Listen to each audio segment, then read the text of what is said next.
কুনতুম খায়রা উম্মাতিন উখরিজাত লিন-নাসি তা'মুরুনা বিল মা'রুফি ওয়া তানহাউনা 'আনিল মুনকার। সূরা আলে ইমরান 3 নম্বর সূরার 110 নম্বর আয়াত। কুনতুম খায়রা উম্মাতিন উখরিজাত লিন-নাস, তোমাদেরকে শ্রেষ্ঠ উম্মত হিসাবে, শ্রেষ্ঠ জাতি হিসাবে এজন্য বের করা হয়েছে যে তোমরা সৎ কাজের আদেশ প্রদান করবে আর অসৎ কাজের নিষেধ প্রদান করবে। সৎ কাজের আদেশ কিভাবে করবে? কোনো মানুষ মিথ্যা বলছে, তুমি বলবে মিথ্যা বলা যাবে না।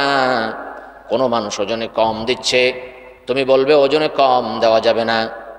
অর্থাৎ মানুষকে ভালো কাজের প্রতি আহ্বান জানাতে হবে, মানুষকে খারাপ কাজ থেকে ফিরিয়ে রাখতে হবে। রাসূলুল্লাহ সাল্লাল্লাহু আলাইহি ওয়াসাল্লাম বলেন, মান রাআ মিনকুম মুনকারান ফালিয়ুগাইয়িরহু বিয়াদিহি ফাইন লাম ইস্তাতি ফাবিলিসানিহি ফাইন লাম ইস্তাতি ফাবিকলবিহি ওয়া যালিকা আযআফুল ঈমান। সহিহ মুসলিম 49 নম্বর হাদিস। কত নম্বর হাদিস? 49 নম্বর হাদিস।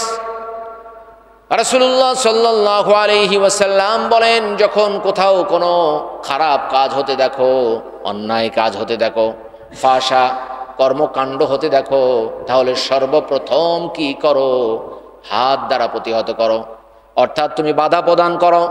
যদি তোমার শক্তি সামর্থ্য না থাকে, হাত দিলে যদি তোমার হাত ভেঙে যায়, তুমি যদি সেই রকমের মানুষ না হও, তুমি যদি সেই কোয়ালিটিফুল মানুষ না হও, তাহলে মুখ দ্বারা প্রতিহত করো। অর্থাৎ হাতের ব্যবহার করার প্রয়োজন নেই, শক্তির ব্যবহার করার প্রয়োজন নেই, তুমি মুখ ব্যবহার করো। ভাই, এই যে লোকটাকে আপনি অন্যায়ভাবে মারছেন, এটা কিন্তু একটা অন্যায় কাজ। এই লোকটার আসলে কোনো অন্যায় অপরাধ নাই। আপনি যে ওজনটা দিলেন, ওজনটা কিন্তু সঠিক হয় নাই। আপনি যে ফলটা বিক্রি করছেন, এই ফলটা কিন্তু সঠিক ফল না। এই ফলে কিন্তু ফরমালিন আছে, কালার রঙে বোঝা যাচ্ছে যে এই ফলটা এখন পাকার কথা না।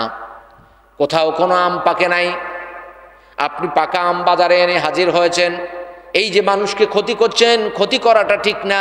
আল্লাহর রাসূল বলেন, হাতের শক্তি যদি না থাকে, তাহলে মুখের শক্তি ব্যবহার করো। অর্থাৎ মুখ দিয়ে প্রতিহত করার চেষ্টা করো। হাতেও শক্তি নাই, মুখেও বলার মতো তোমার ভাষা নাই। তুমি বলতে গেলে লাঞ্ছিত হবে, নির্যাতিত হবে, বলতে গেলে তুমি তিরস্কৃত হওয়ার সম্ভাবনা রয়েছে।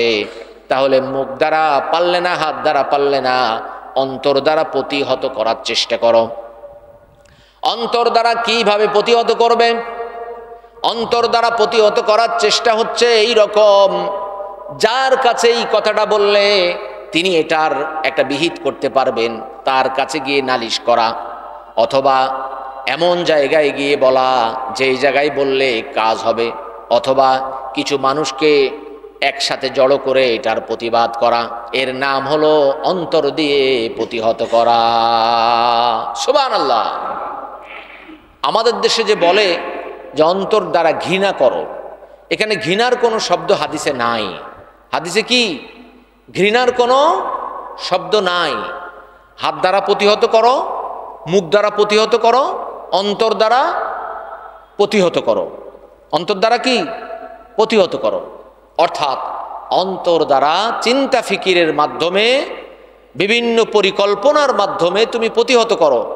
যেই লোকটা মদ খেয়ে মাতাল হয়ে বাজারে এটা এটা করে বেড়ায়, লোকটার ভাইয়ের কাছে নালিশ করি তো দেখি এটার কোনো বিহিত করা যায় কিনা, লোকটার বাবার কাছে নালিশ করি তো দেখি বিহিত করা যায় কিনা, অথবা আমার চেয়ারম্যান সাহেব, এমপি সাহেবের কাছে থানায় গিয়ে নালিশ করে দেখি তো কিছু একটা করা যায় কিনা।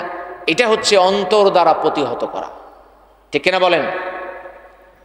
অর্থাৎ আমি আপনি শ্রেষ্ঠ জাতি, শ্রেষ্ঠ জাতির অর্থ এই না যে আল্লাহ আপনাকে শ্রেষ্ঠত্ব দান করেছেন আর আপনি শ্রেষ্ঠত্ব নিয়ে ঘরে বসে ঘুমাবেন, বরং আপনি ভালো কাজের নির্দেশ দিবেন, খারাপ কাজ থেকে প্রতিহত করার চেষ্টা করবেন। অর্থাৎ দাওয়াতি কাজগুলো আপনি করবেন, মানুষকে কোরআনের দিকে, ইসলামের দিকে দাওয়াত দিবেন, সালাতের দিকে দাওয়াত দিবেন, কল্যাণের দিকে দাওয়াত দিবেন। মহিলারা অনেক সময় দেখবেন এক মুরগি আরেক মুরগি ঝগড়া লেগেছে, অথবা একজনের মুরগি আরেকজনের বাড়িতে গিয়ে ধান খেয়েছে, এটা নিয়ে একদিন শেষ হয়ে যাচ্ছে, ঝগড়া শেষ হচ্ছে না। গ্রাম অঞ্চলের মহিলাদের ঝগড়া কিন্তু বড় কোনো জিনিস নিয়ে হয় না, মুরগি নিয়ে হয়, ছাগল নিয়ে হয়, অথবা তোমার ছেলে আমার লাউয়ের গাছের পাতা ছিঁড়েছে কেন, এই ছোটোখাটো বিষয় নিয়ে ঝগড়া হয়। তাতে আবার পুরুষ গিয়ে যুক্ত হয়, পুরুষ গিয়ে বলে মুখে কেন কথা, লাঠি কোথায়, লাঠি হাজির করো। এটা না বলে যদি আপনি বলেন যে দেখি কি বিষয় আমি একটু শুনি, শোনার পরে যদি আপনি বলেন এটা তো কোনো সাবজেক্টই না, বিষয় না, আপনারা যেটা কথা বলছেন এটা তো কোনো সাবজেক্ট না, বাচ্চা পোলাপান একটা গাছের পাতা ছিঁড়েছে, এ তো করার কিছু নাই, ওই ছেলেকে তো কেউ বলে দেয়নি, ছোট বাচ্চা গাছের পাতা ছিঁড়েছে, ওটা নিয়ে ঝগড়া করবেন না, যান যার যার বাড়িতে চলে যান। আল্লাহ তার রাসূলকে বলেন, ইয়া আইয়ুহার রাসূল বাল্লিগ মা উনজিলা ইলাইকা মির রাব্বিক, ও রাসূল তোমার রবের পক্ষ থেকে তোমার কাছে যা নাজিল করা হয়েছে, যা প্রত্যাদেশ করা হয়েছে, তা তুমি মানুষের কাছে পৌঁছে দাও। সূরা আল মাইদা ৫ নম্বর সূরা ৬৭ নম্বর আয়াত। অর্থাৎ যে কোনো ভালো কাজ, যে কোনো ভালো কথা, যে কোনো একটি আয়াত, যে কোনো একটি হাদিস আপনার জানা আছে, আপনি ওই জিনিসটা অন্যের কাছে পৌঁছে দিতে হবে। আল্লাহ রাসূল সাল্লাল্লাহু আলাইহি ওয়াসাল্লাম বলেন, বাল্লিগু আন্নি ওয়ালাউ আয়া, আমার পক্ষ থেকে একটি হাদিস তথা আমার পক্ষ থেকে একটি আয়াত হোক, হাদিস হোক, একটি বাণী হোক, একটি মাসআলা হোক, যেটাই হোক তুমি জানো সেটা মানুষের কাছে পৌঁছে দাও। অর্থাৎ আপনি ভালো কিছু যেটা জানেন সেটা কি করতে হবে? প্রচার করতে হবে, প্রসার করতে হবে, পৌঁছে দিতে হবে।